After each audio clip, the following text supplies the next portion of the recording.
I am Professor Augustine A Thomas.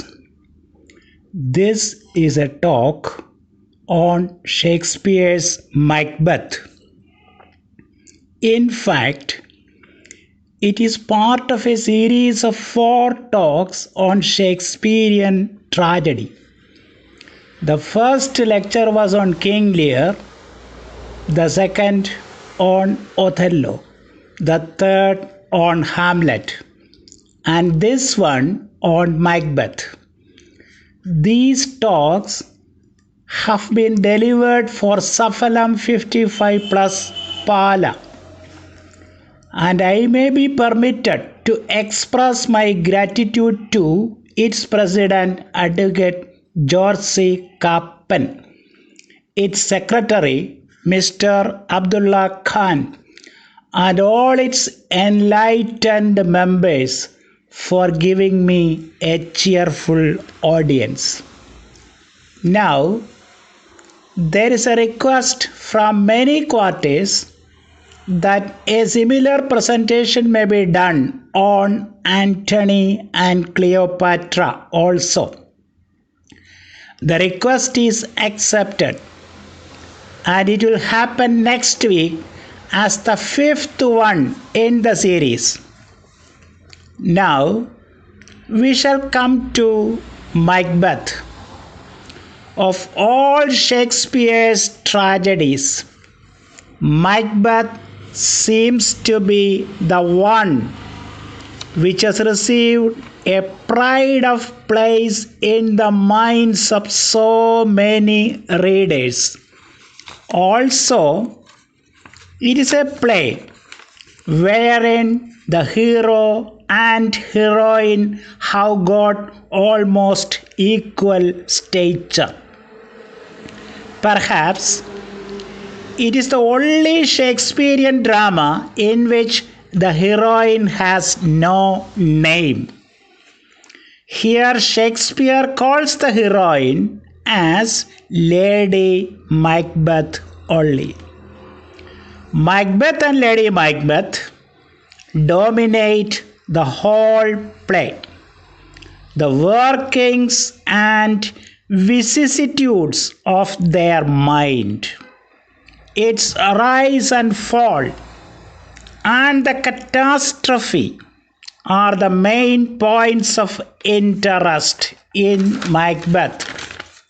Also, the impressive poetic beauty of the outpourings of the hearts of Macbeth and occasionally of Lady Macbeth, which come mainly as soliloquies, hold our keen attention. John Milton had maintained an opinion that Shakespeare had built for himself a lifelong monument and a tomb for which kings would wish to die. Imagery was paramount for Shakespeare. That is why the critic Wilson Knight regarded Shakespeare's play as an extended metaphor. Play on words and quibbles are also extensively used. Remember Dr. Johnson's much famous comment.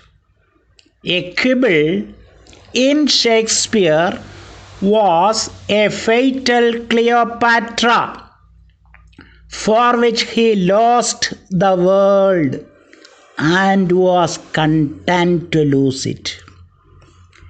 If you are a lover of poetry, you are sure to get lots of ecstatic outpourings from Macbeth. Darkness, we may even say blackness, looms large over this tragedy.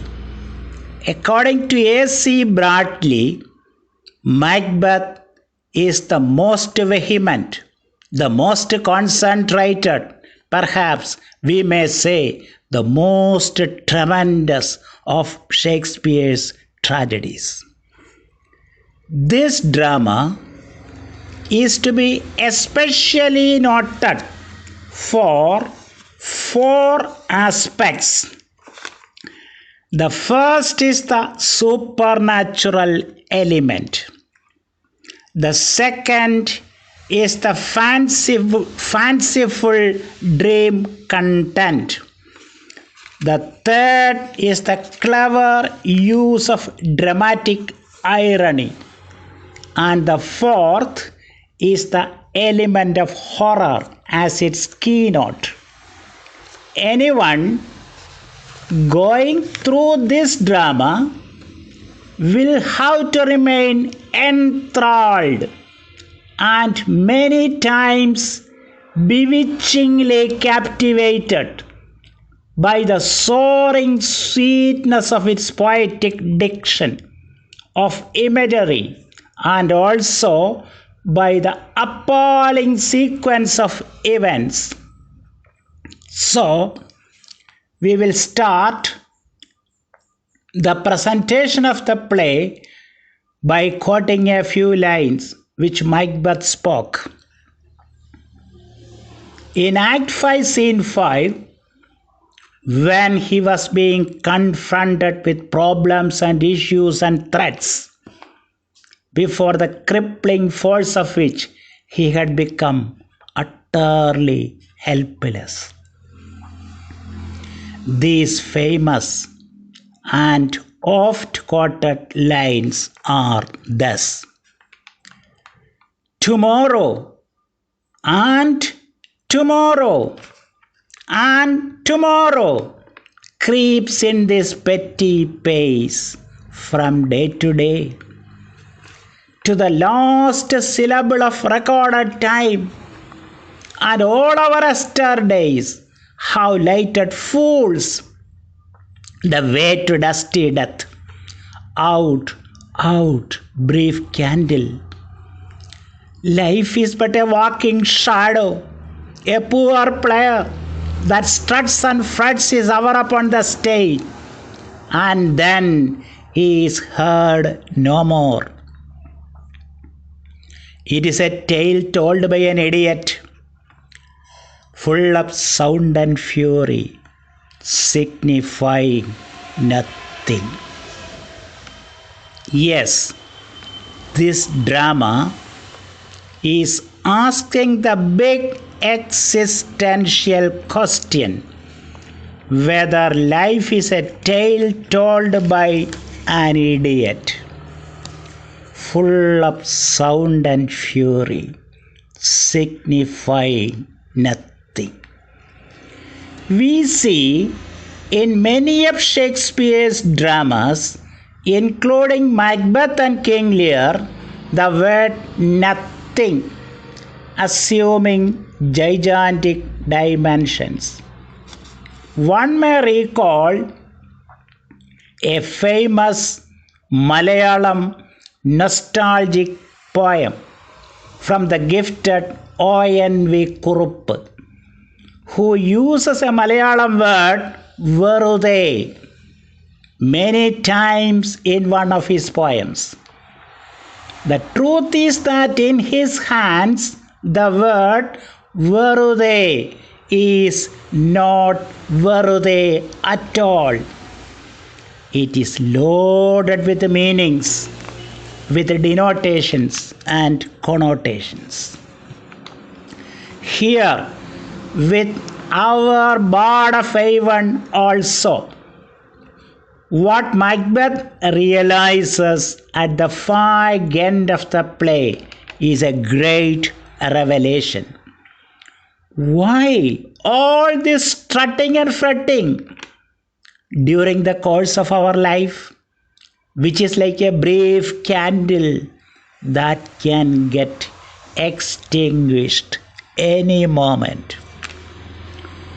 What Charles Lamb narrates in his essay entitled Dream Children may be reflected upon in the light of Macbeth's belated discovery about life. Charles Lamb had to lead a life of austerity and asceticism. Life turned out to him so harsh that he could not marry and have children. However, in his imaginary world, he had a sweetheart named Alice Winterton. And in this assumed relationship, they had children also. He loved to fondle those children and thus enjoy a beautiful parental life. But the moment he came out of his sweet reverie, the sordid reality about wife and children dawned upon him. In Dream Children, he narrates it thus: they will have to wait upon the tedious shores of Lethe millions of ages before they will have an existence and a name. Exactly the same way, our hero, the Scottish general Macbeth too, used to have reveries. But they were all unpleasant dreams and even hallucinations, all because he had made a union with powers of darkness. This is exemplified in the opening scene itself. Act 1, Scene 1 is set in a desert place. Thunder and lightning are going on, and the three witches enter. Together in a chorus, the witches proclaim their motive thus: fair is foul, and foul is fair. Hover through the fog and filthy air. Truly speaking, the entire drama is an elaboration of this motif. Shakespeare takes special care to maintain this murky atmosphere throughout. Act 1, Scene 3. Here we see Macbeth's visit to the three witches. Macbeth was possessing the title of the Thane of Glamis at that time. He came to the witches to learn about his future with the help of their prophesying power. Presently, he had gained a scintillating victory for his country against the enemies. Those who were witnessing the way he was fighting had no doubt that he was Wallace's minion, and he had redoubled strength, indefeasible to the core of his being. Banquet was also a Scottish general, Macbeth's second in command only. Together, they are visiting the witches. On the way, Macbeth sums up their present state of affairs thus: so foul and fair a day I have not seen. The way the witches welcome them is typical of the whole drama. It is thus: first witch: all hail Macbeth, hail to thee, Thane of Glamis. Second witch: all hail Macbeth, hail to thee, Thane of Cawdor. Third witch: all hail Macbeth, that shalt be king hereafter. To Banquet they say thus: lesser than Macbeth, and greater. And immediately the witches vanish. The prophecy made by the witches makes Macbeth think more. The imperial theme, that is, becoming the King of Scotland, had already been there in him in seed form. Now it gets ignited. At that time, he had the designation of the Thane of Glamis. But how to be the Thane of Cawdor, which is a promotion, remained a mystery to him, because the Thane of Cawdor was living. However, within no time, he received news that the present Thane of Cawdor had conspired against the King Duncan, and the king in turn had ordered his execution, and in that vacancy Macbeth is posted as the Thane of Cawdor. In the meantime, King Duncan had openly announced his big appreciation for Macbeth in the recent war against the enemies. The king wanted to express his gratitude by going to Macbeth's castle in Inverness and staying there for a day. Macbeth and Lady Macbeth feel honored. But one pronouncement by Duncan that his elder son Malcolm is nominated as next King of Scotland, that is, as his successor, has irritated them. Lady Macbeth was also enthused to know about what the witches foretold. The idea of becoming the King of Scotland has gone deep in their minds, and both are out to achieve this end by hook or crook. Anyhow, Lady Macbeth has certain misgivings about her husband's flimsy character. She expresses it thus: "Yet do I fear thy nature. It is too full of the milk of human kindness to catch the nearest wave." In Act 1, Scene 7, we see the doubtful Macbeth and the too resolute Lady Macbeth weighing the pros and cons of their present situation. In a soliloquy, Macbeth speaks thus: "This even-handed justice commends the ingredients of our poisoned chalice to our own lips. I have no spur to prick the sides of my intent, but only vaulting ambition, which overleaps itself and falls on the other." Macbeth informs his wife that they will proceed no further in this business. She was too sure that her husband was not manly enough to grab at possibilities. To his face, she calls him a coward.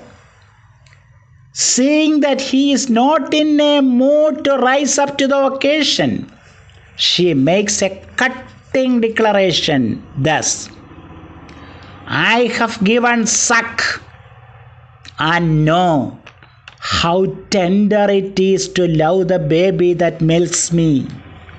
I would, while it was smiling in my face, have plucked my nipple from his boneless gums and dashed the brains out had I so sworn, as you have done to this." In Act 2, Scene 1, we see Macbeth in a reverie, seeing a dagger hanging in the air, its handle turned towards his hand, and he trying to clutch it. The too good King Duncan starts from his Dunsinane castle and reaches Macbeth's place. Lady Macbeth is going around playing the hostess. After a grand supper, all go to sleep. But there are two souls, Macbeth and Lady Macbeth, fully awake, planning to implement the murder of the sleeping Duncan. Lady Macbeth, on her own, had secretly entered the room in which Duncan was sleeping with the aim of killing him because she was not sure about her husband's effectiveness in this matter. However, she had to come back pronouncing these words, "Had he not resembled my father as he slept, I had done it." Act 2, Scene 2 is a very poignant one. This is the scene in which Macbeth enters Duncan's room and murders him. Lady Macbeth had earlier given drugged liquor to the attending guards standing outside the king's room, so they were all fast asleep or almost equal to dead bodies. Coming out of Duncan's room after finishing the bloody act, Macbeth informs Lady Macbeth that he had done the deed. She in turn told him that at that moment she heard the owl scream and the crickets cry. Anyhow, Macbeth feels so pricked by his conscience that he speaks thus, "Methought I heard a voice cry, 'Sleep no more.'" Macbeth does murder sleep, the innocent sleep, sleep that knits up the raveled sleeve of care, the death of each day's life, sore labor's bath, balm of heart minds, great nature's second course, chief nourisher in life's feast. The all too perplexed Lady Macbeth asks him, what does he mean by it? Thereon, Macbeth explains it thus, "Still it cried, 'Sleep no more,' to all the house.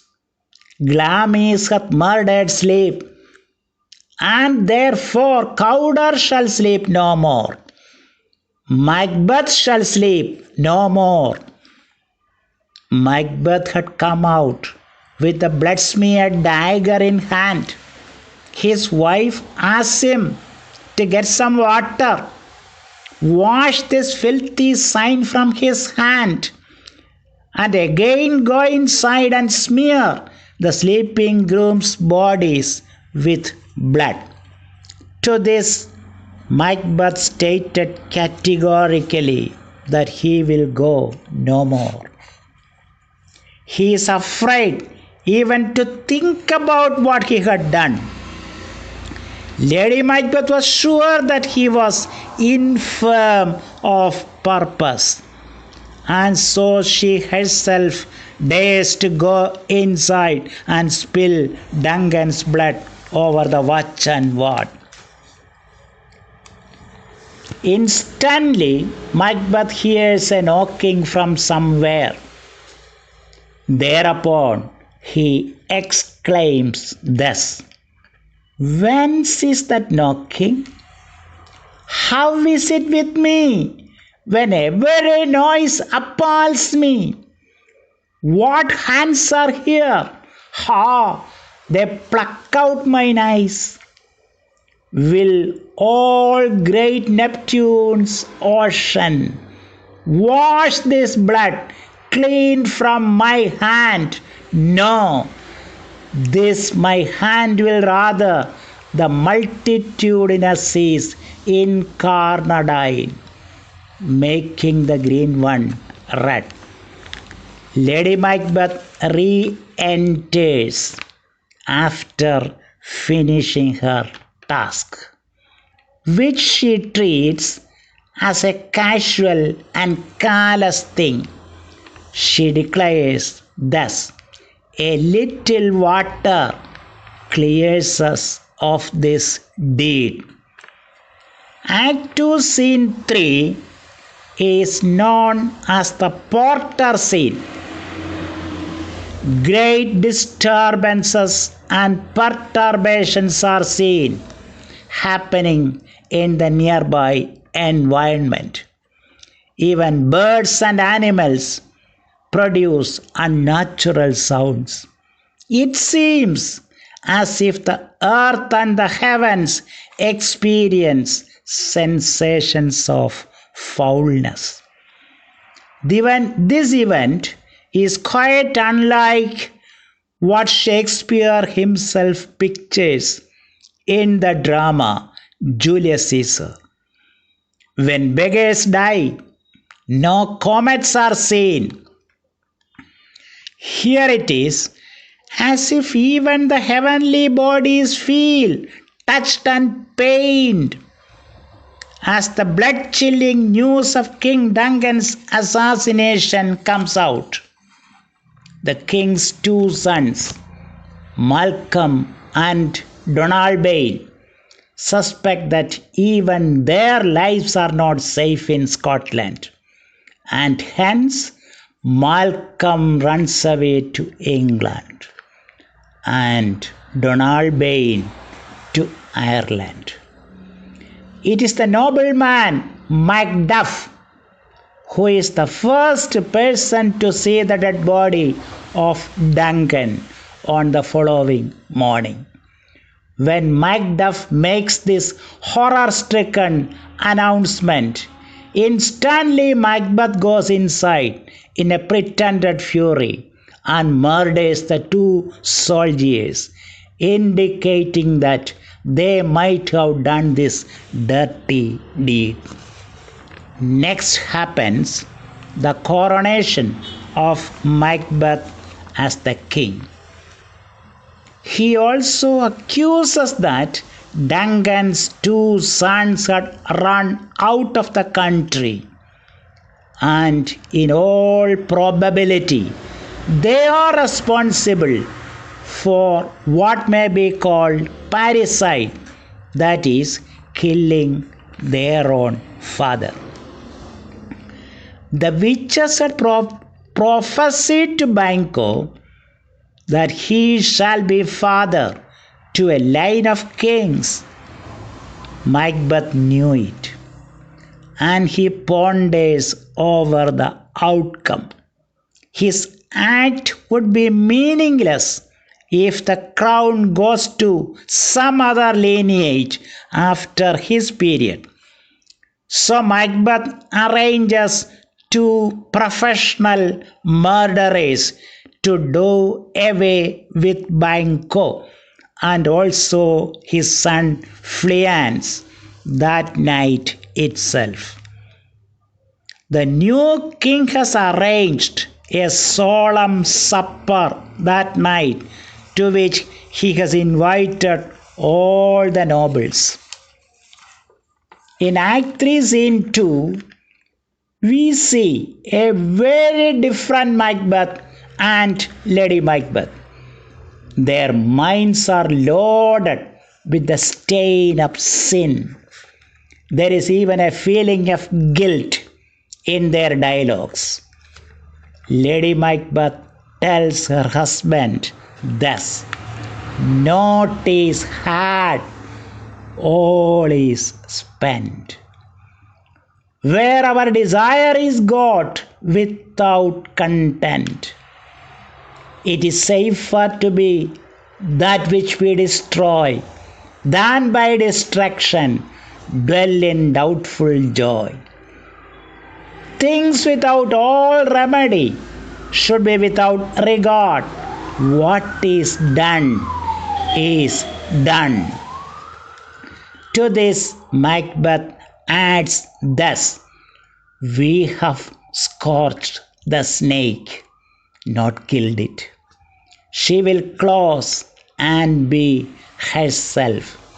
Better be with the deed, better be with the dead, whom we to gain our peace have sent to peace, than on the torture of the mind to lie in restless ecstasy.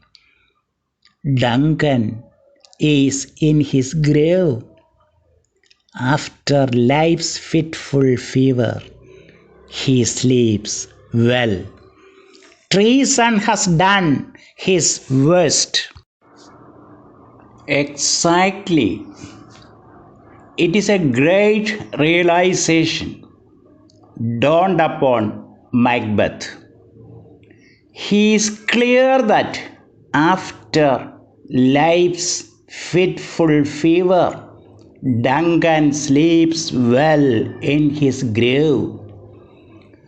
The more he thinks, the more he becomes agitated in mind about his all too fitful and feverish existence. And Macbeth unfolds his heart to his beloved wife thus: "Oh, full of scorpions is my mind, dear wife. Thou knowest that Banquo and his fleance live. Without any more delay, Banquo is killed by the entrusted murderers. But Fleance had escaped. Now we come to the banquet scene in Act 3, Scene 4. The banquet has already started. The invitees are there in their seats. The first murderer appears at the door. Macbeth goes out to meet him. The murderer reports that Banquo is killed, and also that his son Fleance had escaped.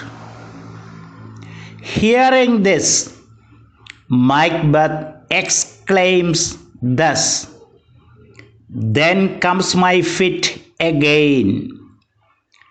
I had else been perfect, whole as the marble, founded as the rock, as broad and general as the casing air.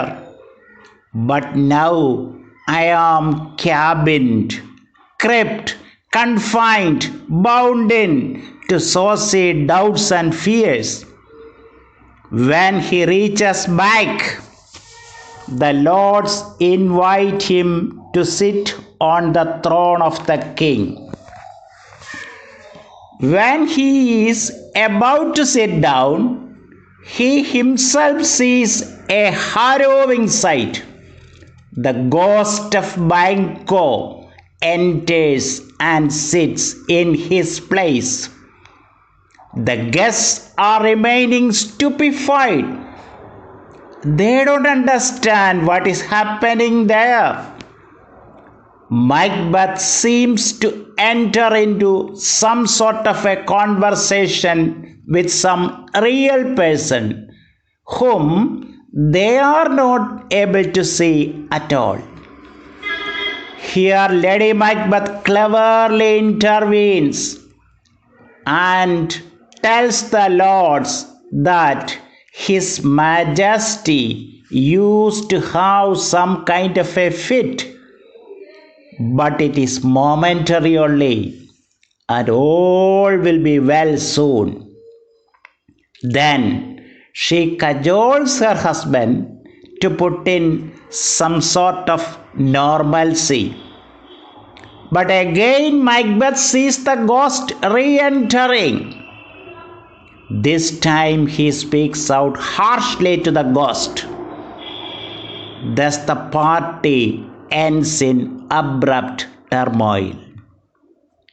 Macbeth had taken special note that of all the lords, Macbeth was absent from the party.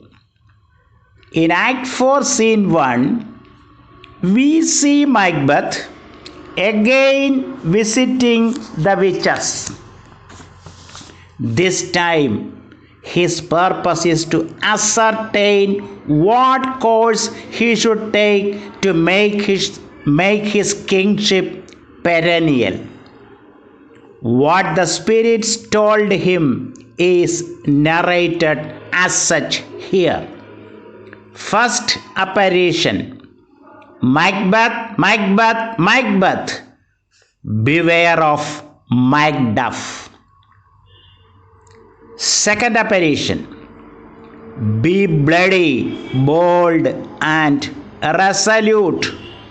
Laugh to scorn the power of man, for none of woman born shall harm Macbeth. Third apparition: Macbeth shall never vanquished be until great Birnam Wood to high Dunsinane Hill shall come against him.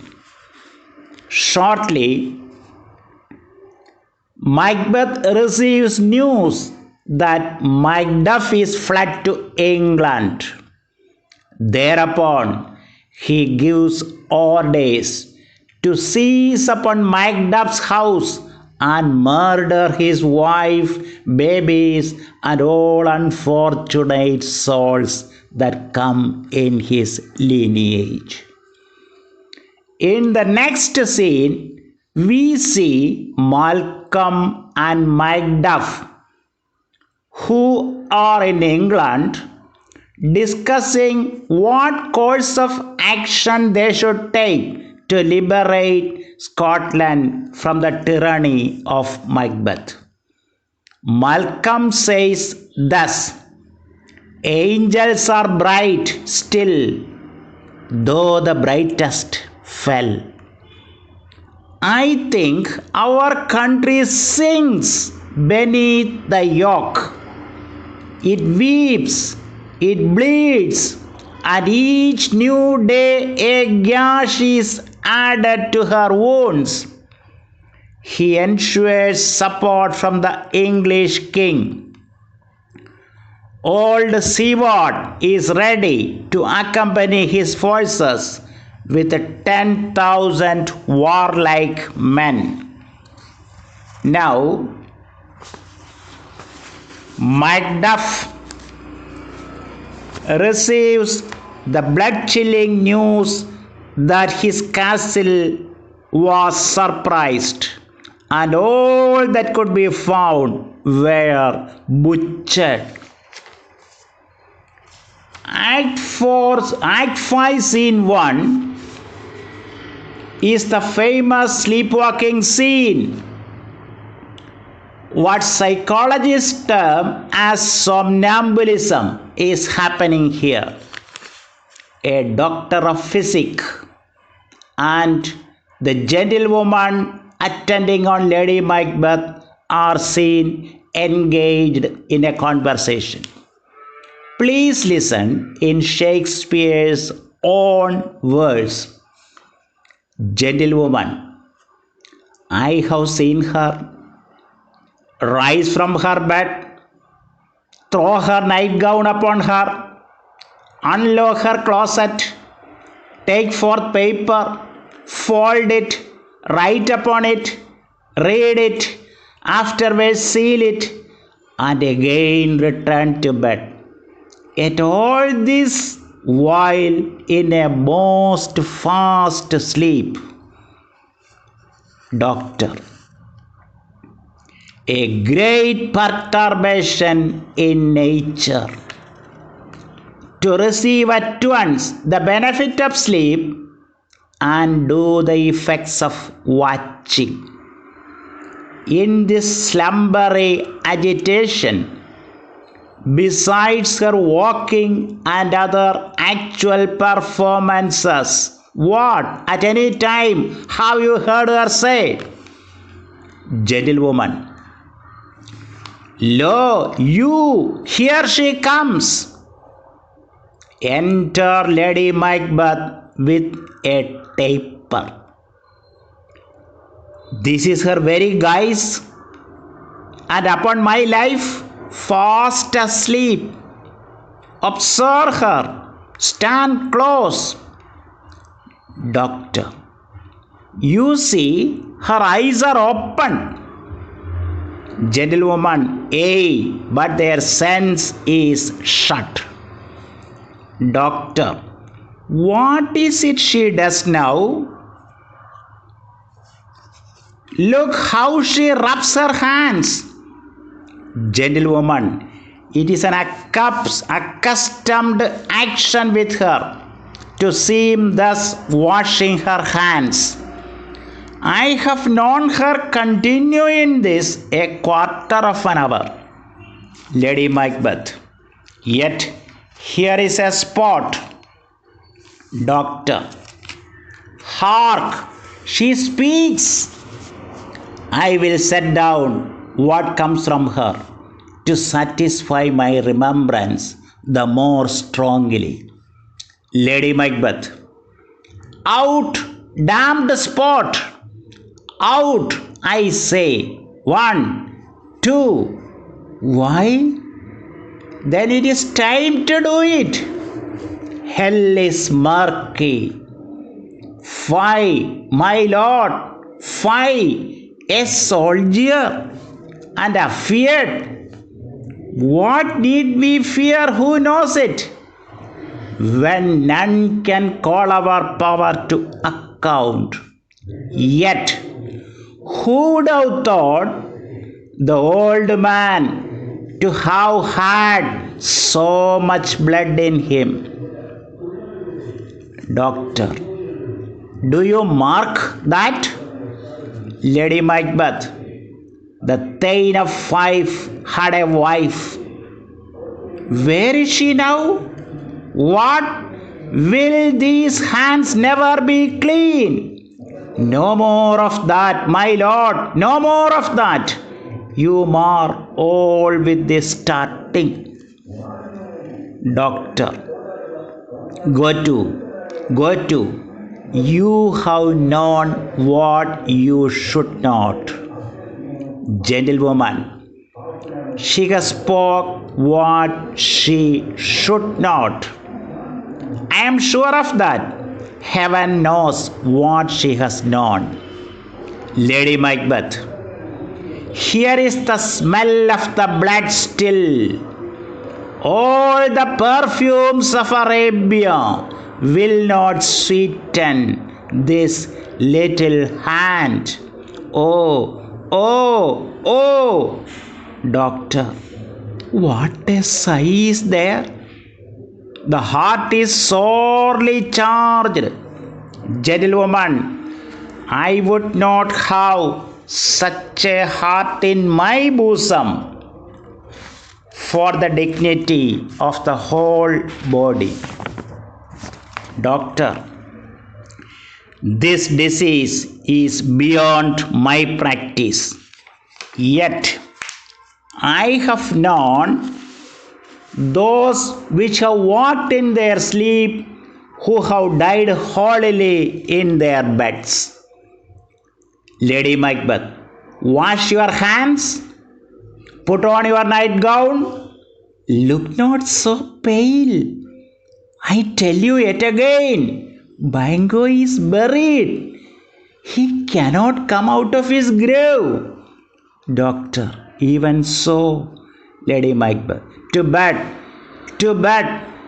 There is knocking at the gate. Come, come, come, come, give me your hand. What is done cannot be undone. To bed, to bed, to bed, exit. Doctor, will she go now to bed? Gentlewoman, directly. Doctor, foul whisperings are abroad. Unnatural deeds do breed unnatural troubles. Infected minds to their deaf pillows will discharge their secrets. More needs she the divine than the physician. After a while, we see the army led by Malcolm and Macbeth reaching the Birnam Wood area and taking rest there. Macbeth now banks all his hope on the two assurances given by the witches. One is that till the Birnam forest moves towards Dunsinane Castle, he shall be safe. The other is that no man born from woman's womb shall ever have power upon him. Despite all these assurances, rather self-assurances, his heart is going on aching. To the officer attending on him, Macbeth says that he is sick at heart and feels that he is accursed. Now he receives new information that the assailing enemy forces are very strong. Hearing this, Macbeth declares thus: I will fight till from my bones my flesh be hacked. Give me my armor. At this time, the doctor meets him. Macbeth asks the doctor about his wife's condition. The dialogue that follows is of great psychological, pathological, and even anthropological interest. Here it is. Doctor, not so sick, my lord, as she is troubled with thick coming fancies that keep her from her rest. Macbeth, cure her of that. Canst thou not minister to a mind diseased? Pluck from the memory a rooted sorrow. Raise out the written troubles of the brain, and with some sweet oblivious antidote, cleanse the stuffed bosom of that perilous stuff which weighs upon the heart. Doctor, therein the patient must minister to himself. Macbeth, throw physic to the dogs, I will none of it. I would applaud thee to the very echo that should applaud again. Pull it off, I say. What rhubarb, senna, or what purgative drug would cover these English hens? Hearest thou of them? Exeunt all except the doctor. Here we see the appalling spectacle of the doctor standing there almost turned to a stone in total helplessness. This might occasionally be the dilemma of many a doctor, and even of all medical sciences too. extreme moments when no theory can answer the predicament of the human psyche. And the doctor declares to himself that he shall shift his practice to a place far away from Dunsinane. And no profit motive shall tempt him hereafter in his medical career. Act 5, Scene 4 is set in a countryside near Dunsinane. A forest is in view.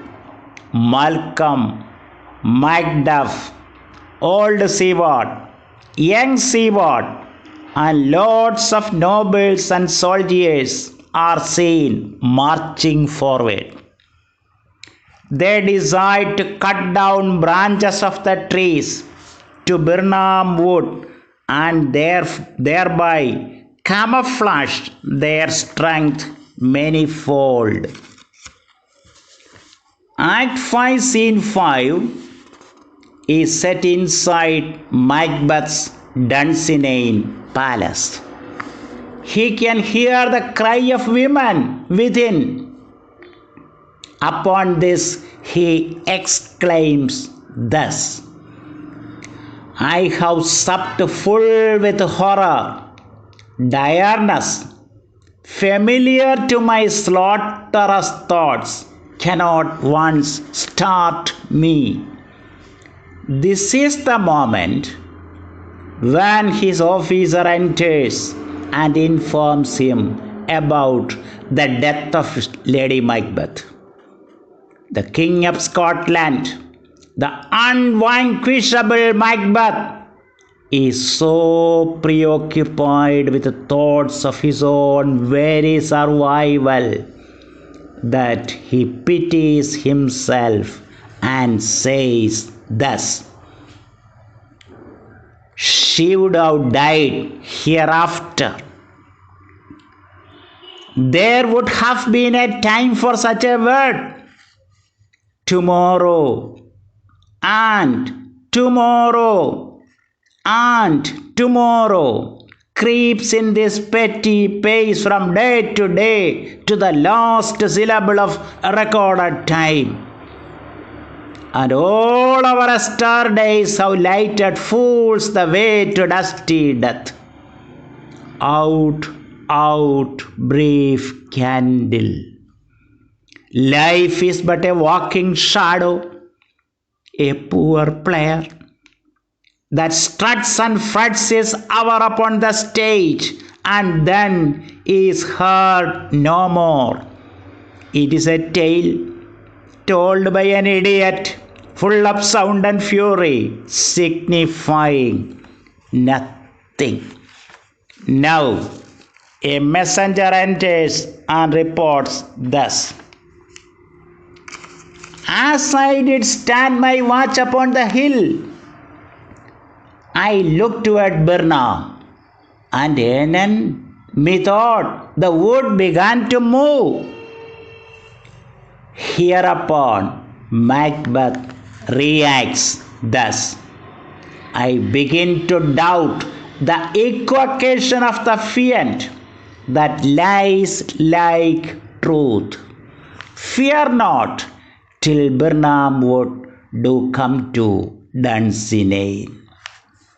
In the next scene, we see Macbeth pinning all his hope on the second prophecy of the witches, in spite of his realization that the first prophecy is proved wrong. He speaks thus: they have tied me to a stake. I cannot fly, but bear-like I must fight the course. What is he that was not born of woman? Such a one am I to fear, or none? At this moment, from among the storming enemy troops, the young Seward confronts Macbeth. They fight, and young Seward is killed. Macbeth then asks, as if to nobody, whether this young Seward was born from a woman's womb. In the concluding scene, that is Act 5, Scene 8, we see the final fight. A moment comes when Macbeth and Macduff have a fierce meeting.